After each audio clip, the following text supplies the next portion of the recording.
You're listening to CHHA 1610 AM. It's 9:03 and it's 23 degrees. That's not too bad for July, the hottest month of the year. With the drowning fatalities on the rise in Ontario, I've decided to invite Reuben Berger to discuss water and boating safety.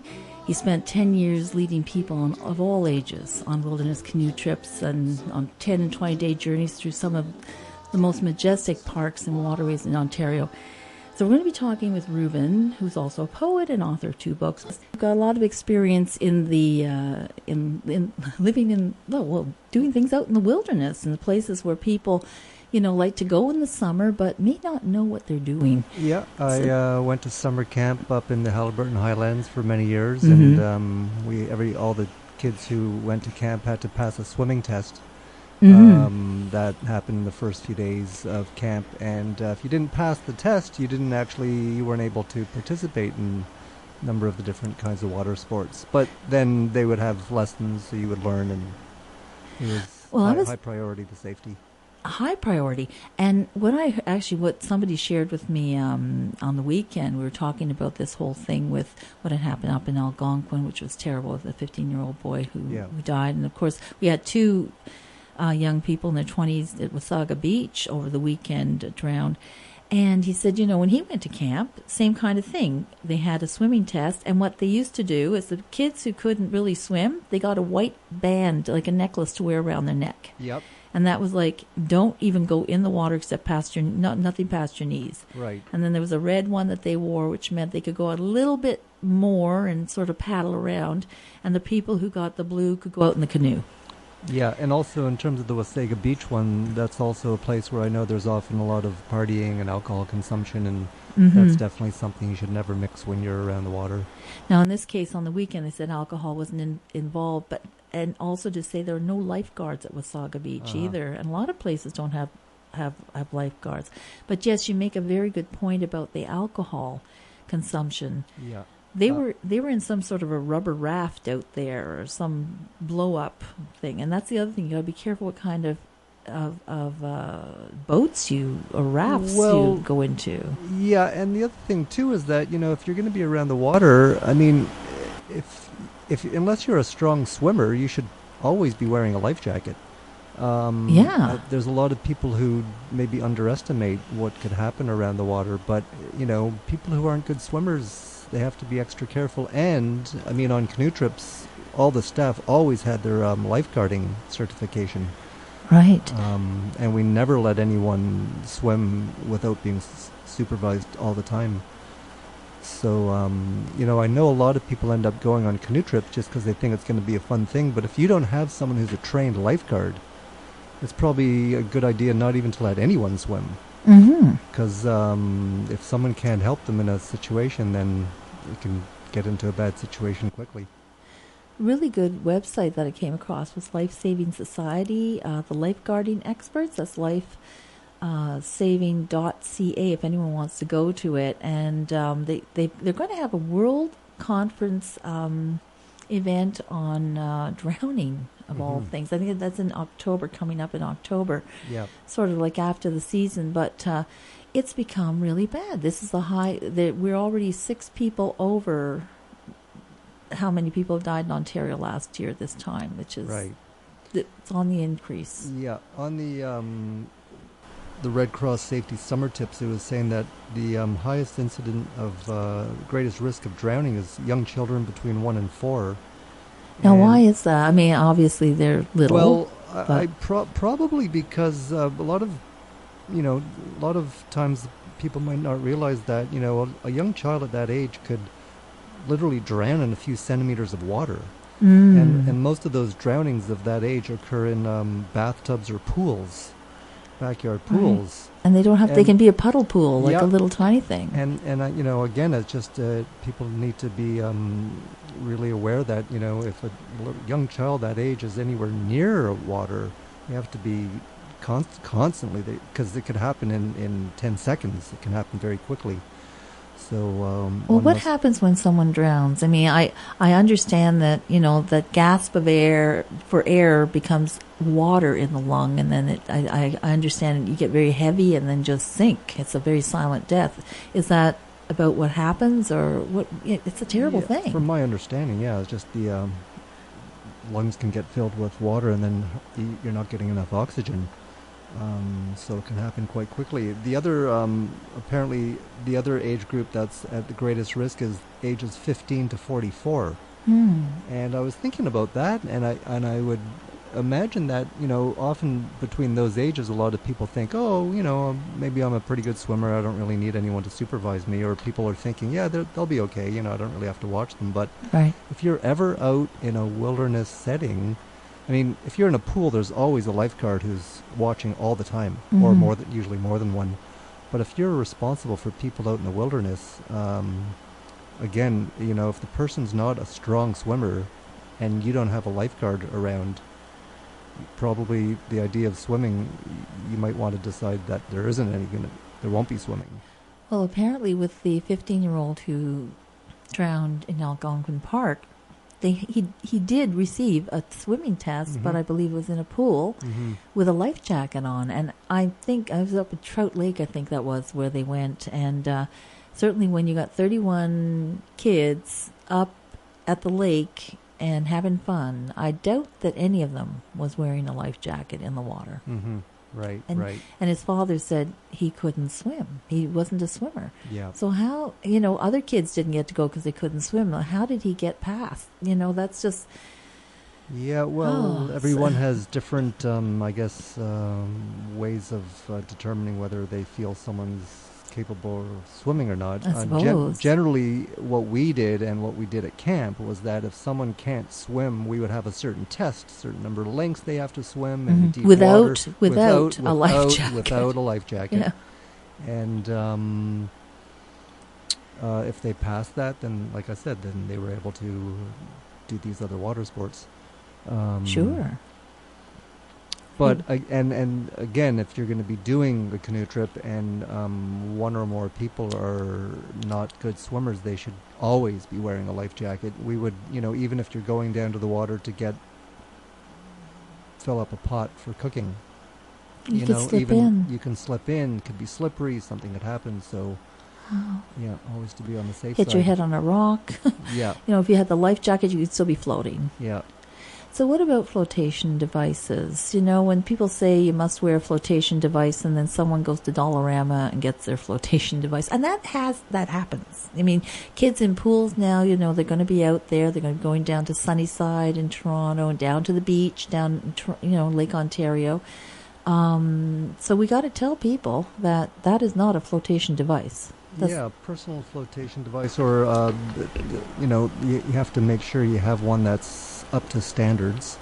And what standards and sizes as well, I would think. It has to fit properly, obviously, and I believe there's certain regulations that that the life jacket has to be up to a certain standard, and then if you have life jackets that you've had for a while, you should always check them to make sure if they're in any rips or tears, or if they're in good condition. So always making sure your gear's in order.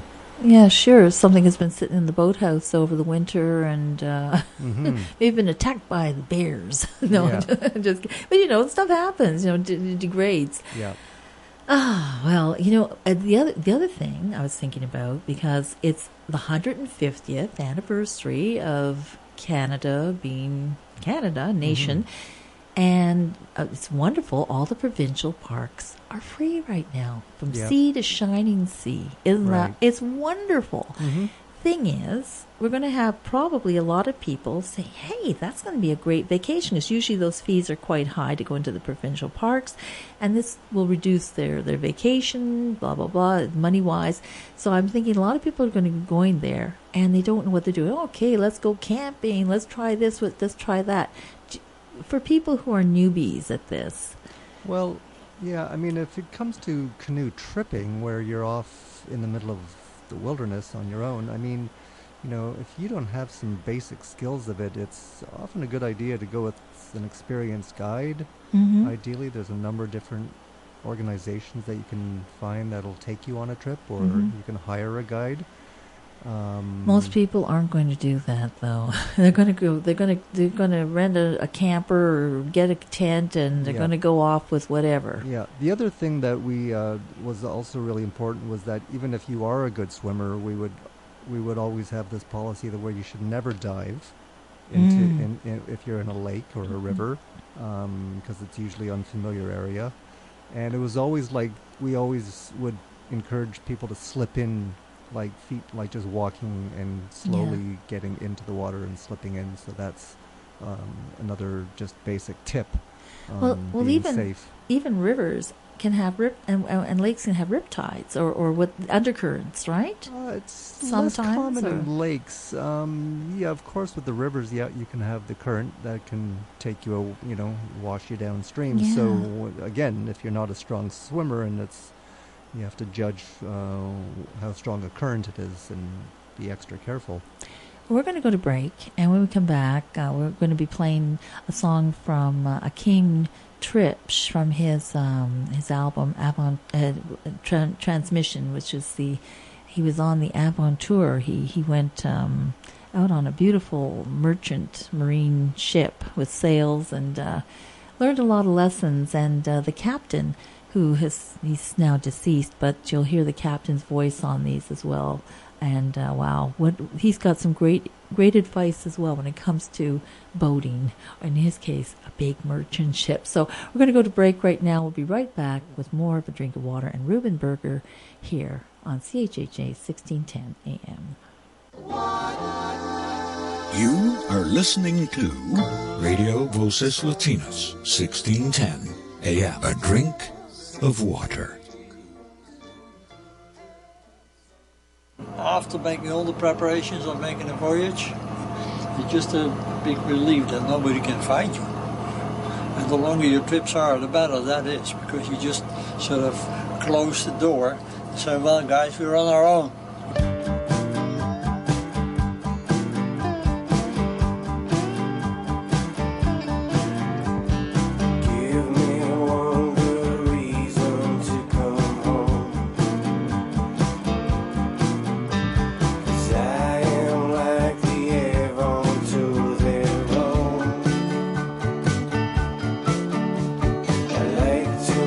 The stars at night take comfort in the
Avontuur from Akim Triebsch's wonderful album called Transmission. You can get that online. You look up Transmission Avontuur.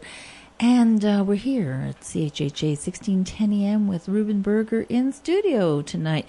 Reuben, you were going to talk a little bit more about the kind of tests you do for students or for people of all ages, because you've dealt with everybody. Yeah. Generally, what we would do on trips we would take for with inner city kids, we would actually do a pre-test in the pool, and part of what we would do there was... Would that be a high school pool? Just a city pool that we'd rent out, and we would actually have 2 kids in a canoe and with life jackets on, and actually go through a tipping. What would it be like if you actually tipped? Because unless you go through that experience, if it actually does happen, there's a tendency to panic. And that's where people can get into some problems too. For sure. So in other groups with older people, we would actually, on the first day of the trip, we would go into an area just out in the lake a little bit and do these practice tippings as well. So everyone got a chance to know, well, what do you do if it tips? How do you get back in the canoe? And the protocol for that. So that was a very good way to prepare people for a potential situation. Obviously, the other thing too is that if it's very wavy, there were a number of times we were on trip that we just decided it was too wavy, and we didn't we decided just not to paddle at all, and we would just rest at the campsite for the day. And and then also sometimes, depending on the lake, you don't want to be out too. We would stay close to shore as much as possible, unless there were certain larger areas we had to cross. So really respecting nature and the wilderness, because there are so many things to look out for. Yeah, when absolutely. We're out there. Can we talk about some of those other things when people are camping? So we talked about water safety and boating safety a bit, but what about actual camping? Lions and tigers and bears, oh my! The interesting thing too is that most people probably wouldn't guess that most hypothermia cases actually happen in the summertime. I read something about the lake averages about 3 to 10 Celsius in May and June. I mean, and also if we've had a really, really cold winter, it takes a long time for those lakes to warm up. Well, it could even happen in the middle of summer. The reason why is because often in the summer people think, oh, it's going to be warm. They don't plan properly in terms of warmer clothing. And they aren't expecting it, whereas if you go in the winter, you're planning for very cold temperatures. Sure. So there was one time we were canoeing, and it was end of July, but it was combination of rain, cool, and wind. And there was one lady on the trip who's getting into the first stages of hypothermia. Really? Wow. Shivering, and sometimes you get into denial as well. Sure. So I had to pull the whole group off the lake, and we put a tarp up, made a fire. I got her to get into some warm, dry clothing, and once she was back to normal, then we continued on.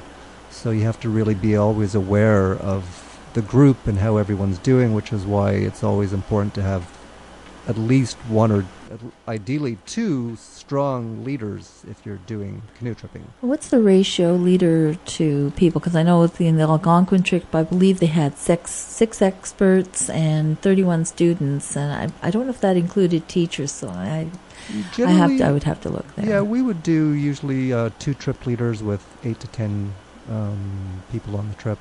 And that's pretty normal, standard. Pretty standard. And it works? Yeah, that worked pretty well.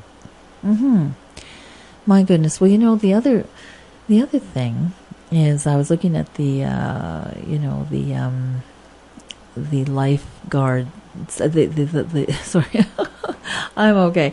I was looking at the website that was based on a 2010 report by Life Saving Society, the Life Saving Society, which is the lifesaving.ca site. Right. And now it says a 2010 report, but I highly doubt that this has changed very much. And maybe you can correct me if I'm wrong, if you know, that new Canadians are 4 times more likely to be unable to swim than those born in Canada, especially those living in Canada less than 5 years. And also, they're saying that water safety for newcomers and for kids whose parents may not be, the kids may be afraid that their children are going to drown. So they're nervous around the water, and they have, so 50% of new Canadian parents fear their children will drown, and and about 31% of new Canadians are nervous and afraid around water. Yeah, well, I mean, in that case, of course, if a parent is afraid of the water, it's the best idea is not even to let your kids swim, because if something did happen, you might not be able to help them, or you could get into trouble as well if you don't know, if you're afraid, plus you have no training on how to save someone. And especially when you're coming from, let's say we have 40,000 Syrian refugees who've come over to the land of lakes and rivers, from a drier area. Even though there's the Mediterranean, there's the Persian Gulf, there's all kinds of there's places to swim. Of course, there's some beautiful places there. But I'm just saying, people need to learn how to swim. That's a life skill. Yeah, ideally, you put your kids from a young age into a swim program, and they can grow up and learn to be confident, and then just so many more doors open, and they'll likely be a lot safer. And any chance you have to upgrade your swimming skills, the better. Yeah, and also to learn how to float and to tread water. Those would be the two key ones. At least learn that. Yeah, that's, of course. Some basic strokes, of course, but as much as you possibly can. And not to panic if you're in a bad situation. That's what I understand. We're going to go to break. It goes fast here. So we go to break, and we'll be back with more Reuben Berger. And I'm hoping that you'll share some of your poetry from your new book, A Poet's Tale. So if you want to flip through there, when we come back from break and after another song by Akim Triebsch, certainly we'd love to hear some of your poetry. Sounds great. Take our mind off this sad stuff. It has to be changed. Swimming is a life skill, folks. That's what you need. Okay, we'll go to break now. We'll be right back after this. You are listening to Radio Voces Latinas, 1610 AM. A drink of water. I don't ask too much, so that's a good thing, I think I could adapt to a pretty low level of existence anywhere. And along the fringes of the land, you find a lot of nice people. Staring at the stars, eyes open wide, back in the sand. That's where I am, staring at the sun, going blind-eyed here, in front of everyone. How did I get here? Beach bums unite together and teach the world to love, just like that old song spoke of the hawk and the dove. That's the freedom I've been dreaming of.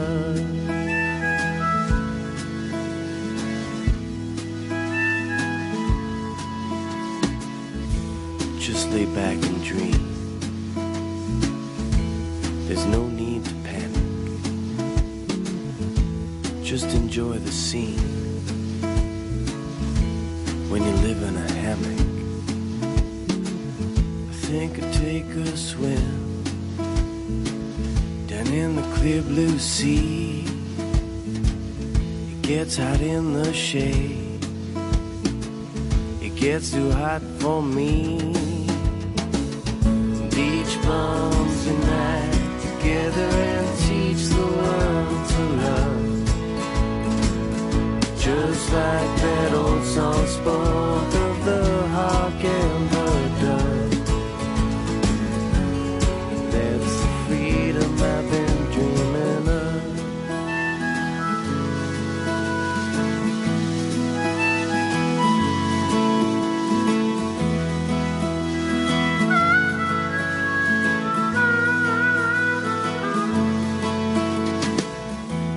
son is in the sun.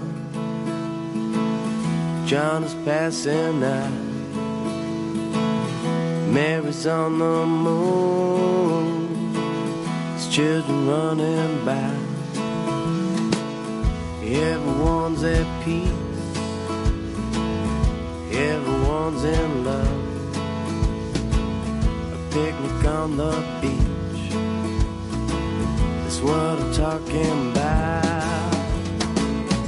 Beach bums unite together and teach the world to love.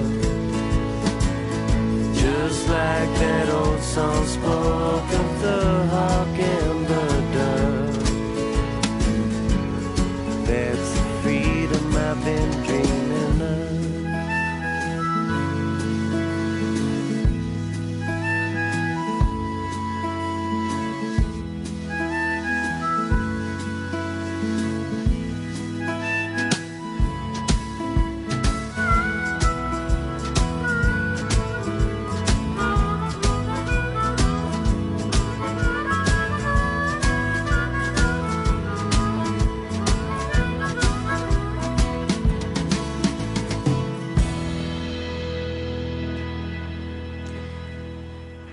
That's the Beach Bum Anthem from Avontuur Transmission. That's Akim Triebsch.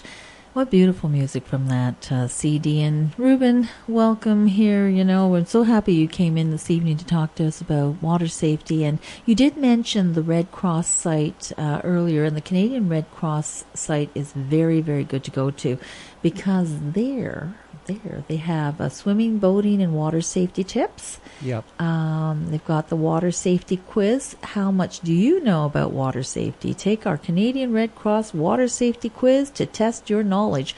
That would be a good one for people to go to. Yep. And they've got all kinds of stuff here. And I'm sure a lot of courses and Absolutely, they've got certification courses. So it used to be people wanted to become lifeguards. That was a great summer job. And were you a lifeguard? Well, we had to get our lifeguarding certification to lead the canoe trips. Sure. So every leader had lifeguarding certification. Yeah, exactly. So but as a kid, like that summer job, that was the summer job to get paid well. Yeah. It was a great job. You sit around the pool and watch people swim, but Yeah, it was sure. more than that. You have to all the safety and everything. Yeah, and just picking up on something you said earlier about a lot of new people to Canada, and often they're afraid of the water. Interestingly, my dad actually specializes for over 30 years in helping people overcome their fear of the water. That's right. His name is Michael Berger. Michael Berger, yep. And I can give the information later, but he... he gives the information now. We'll do it again later as sure. well. Yeah, I can give you his phone number, and he's he actually starts in your living room. So he starts with the breathing exercises, because often if you fall in the water suddenly, if you don't know how to breathe properly, you can panic and swallow water. So he teaches the breathing, and then you start practicing the proper breathing in the sink full of water, and then he takes people into the pool, and he's had an incredible success rate. Pretty much everyone he's worked with, no matter how afraid they are, he's been able to help them to be comfortable in the water. In their own environment, where they can get used to it right in their own home to start off with, exactly. and practice those things before they get into the pool. Fabulous. So so that's Michael Berger, and how do they contact him? They can call him at 416-782-4589, and he's in the Toronto area, so anyone in that area, people have come in from out of town as well for him to work with as well. Well, it sounds like it would be a very popular and practical program that people could learn with ease. Yeah, absolutely. Sounds wonderful.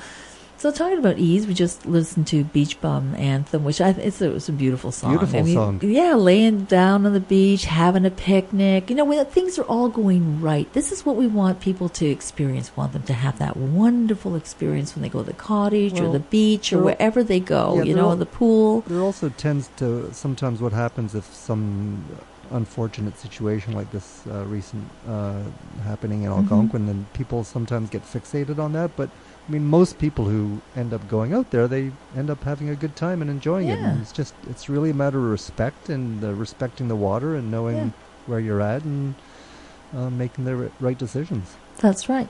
So you are an author.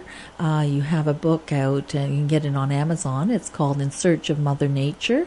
And you've also just released another book called A Poet's Tale. And tell us a little bit about that.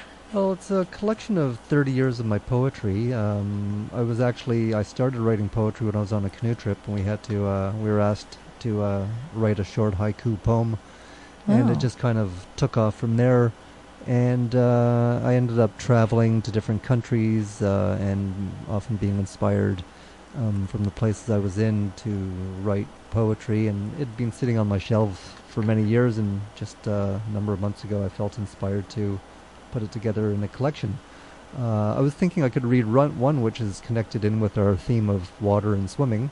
Beautiful. From India. Oh, okay. It's called Swimming Late at Night. Oh, perfect. My Italian friend Roberto and I went for a walk late at night along the beach. We got to the end, to a cove, big rocks on the side, soft sand, palm trees. We went swimming, the water was warm, waves were breaking, the water bubbled. Some people build pools, Roberto said. Why, there's the ocean, he added. We sat on the sand as the water flowed around us. People have lost touch with nature. Yes, he was right. The sky was clear, filled with stars, each star like a thought, and here in India you can see so clearly. Lightning flashed on the horizon, the lighthouse beamed past us like a searchlight. Yes, we've been searching. We understand each other. It's beyond language. It's a wonderful experience to swim late at night in the ocean under the Indian sky. It's a beautiful poem. Again, if you're, if you're with others who are strong swimmers, and it's not like we went out far, but there's just many different settings beautiful settings where you can find yourself that, if you are a good swimmer, you can enjoy it that much more. Mm-hmm. Well, it's like anything, any skill. I mean, if you're just learning how to play guitar, it's not so pleasurable. Right. Or anything, and once you practice and Sure. you learn, it becomes Second nature. second nature, exactly. Yeah. So Yeah. we want people to be able to swim like a fish. Yeah. And in terms of some of the beautiful parks, one of the most beautiful parks that I ended up paddling, canoe tripping in was Killarney Provincial Park. Now, that's where? That's Is up, that the it's on the Killarney? northeast corner of Georgian Bay. Oh, that's a beautiful area. It's about an hour or so southwest of Sudbury. Mm-hmm. And it's there's these white quartzite mountains that had been eroded over the years, but just beautiful stone white Wow. hills, and the lakes are very clear, so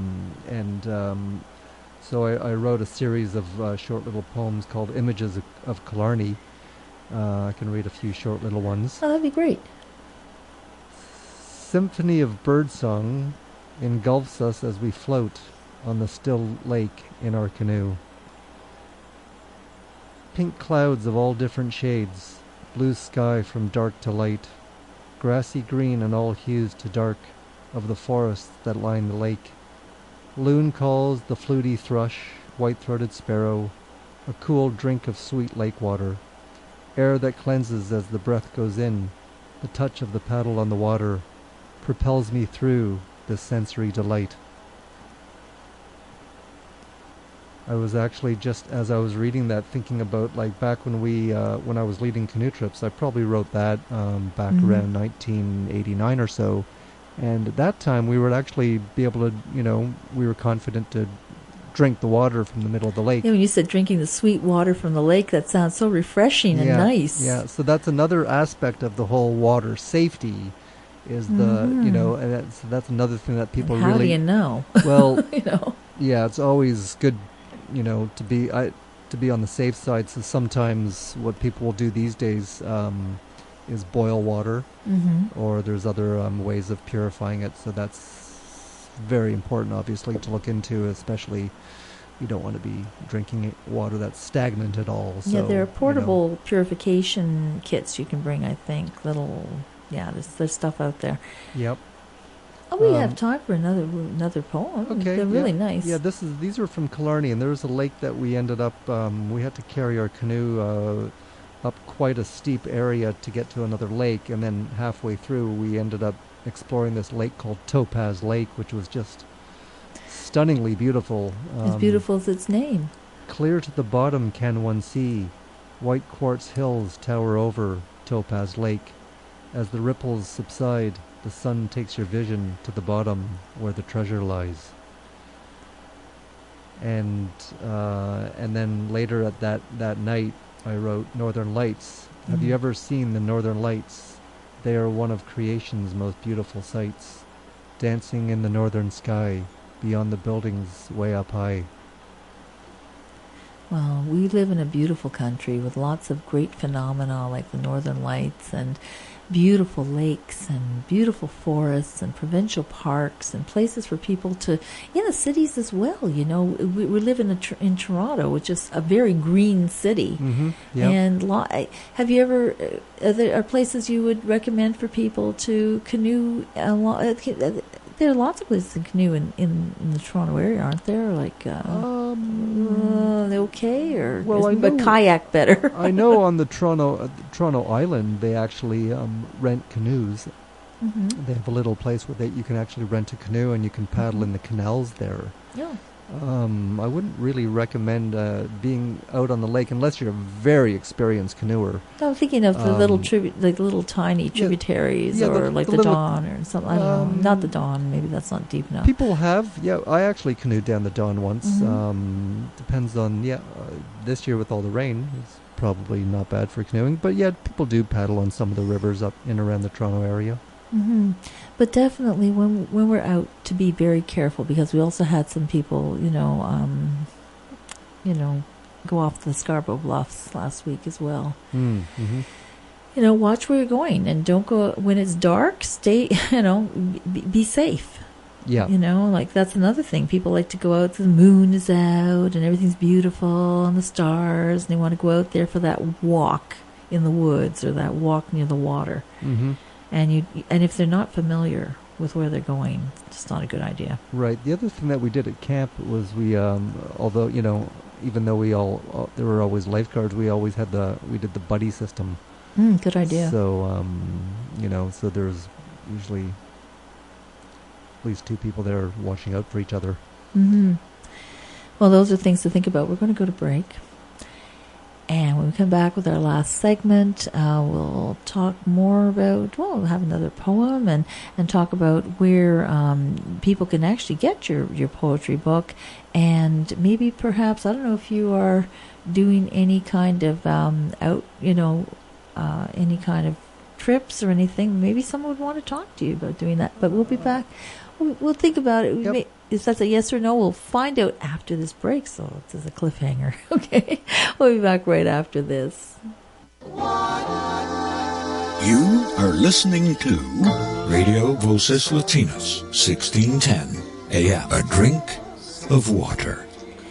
This is A Drink of Water, and if you just tuned in now, we are talking to Reuben Berger, who's been talking to us about water safety, boating safety, camping safety, respecting the wilderness, and certainly if you've missed this show, there are podcasts that I put up of each show, so you can go to YouTube and A Drink of Water, and that will be up there. But certainly, Reuben, so good to have you in here. Great to be here. Yeah, it's really great. And what was I going to talk about? Oh my gosh, rough water. We've talked about life jackets, and certainly I'd like to get back again to people who are new to this country, because a lot of people come.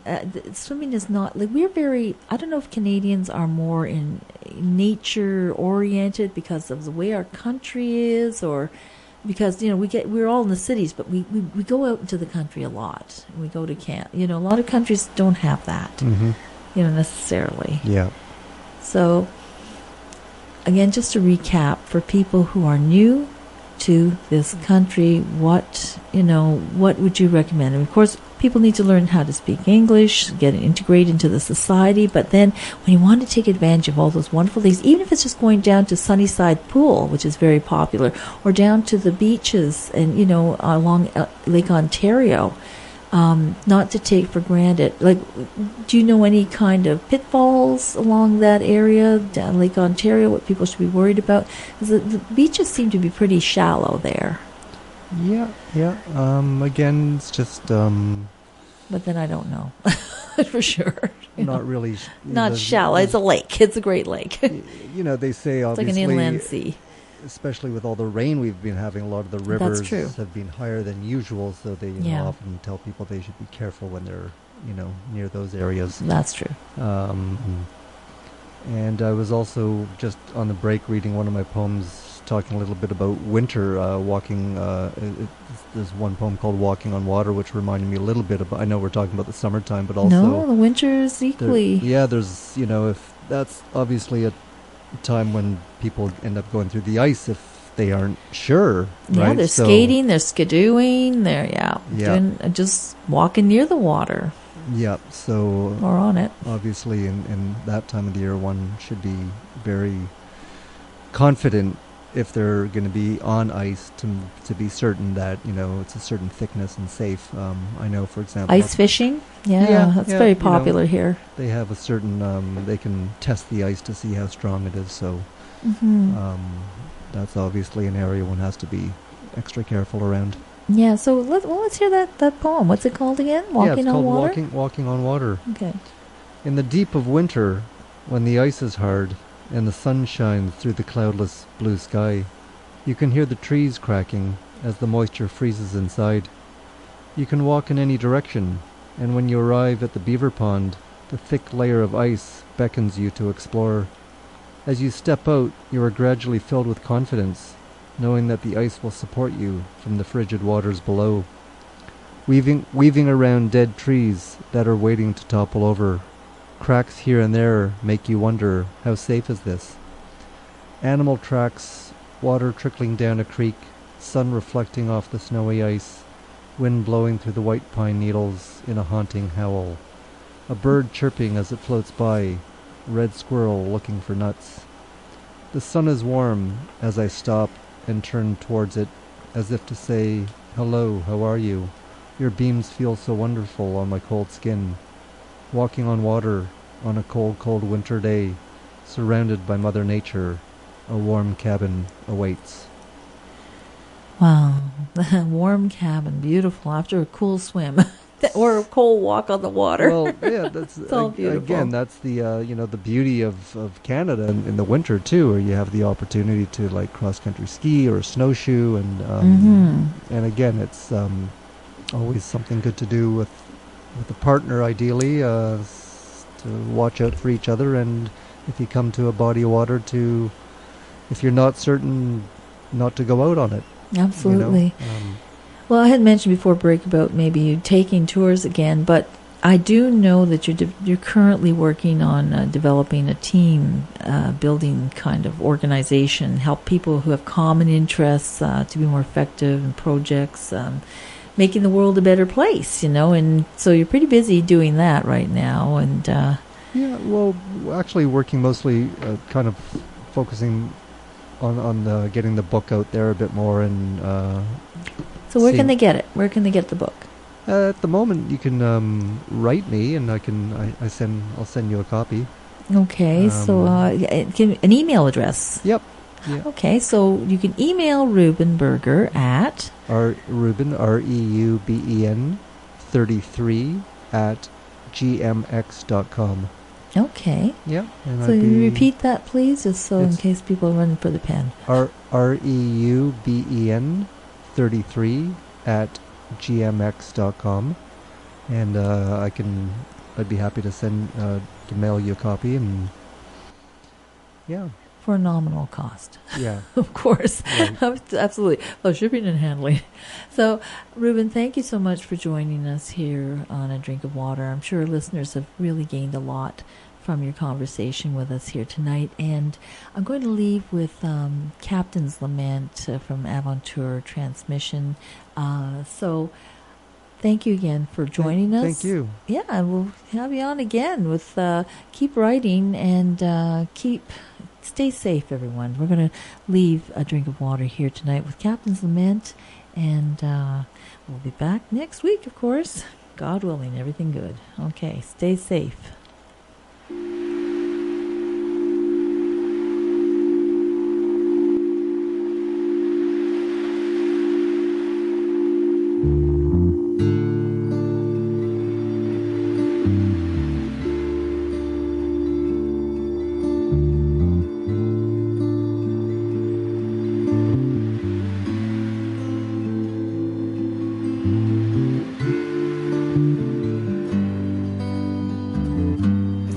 To move, guys, because the wind's gonna go down, and then after that you sit in high swells with low wind. You don't want that, believe me.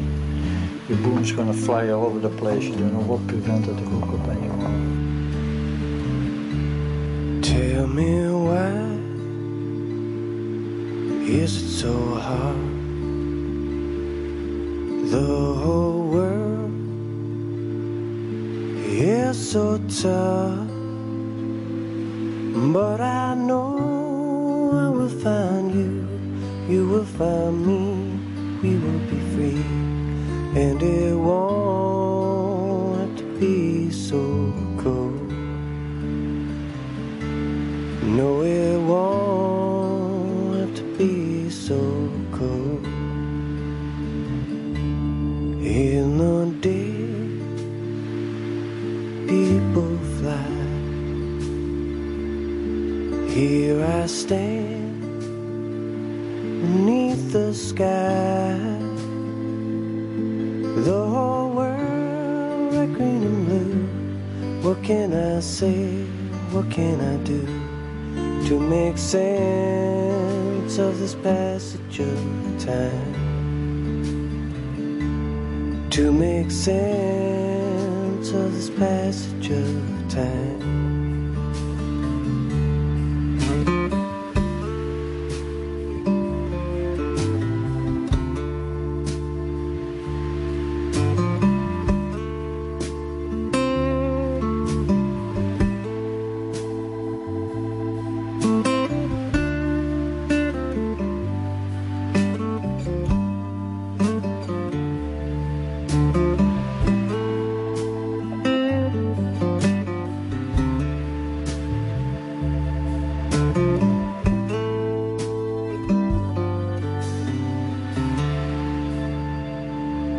So we sail from Babylon to a new place in the sun. Orion's belt is our guide through the long, lonely night. Everything gonna be alright. Everything gonna be alright.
Tell me why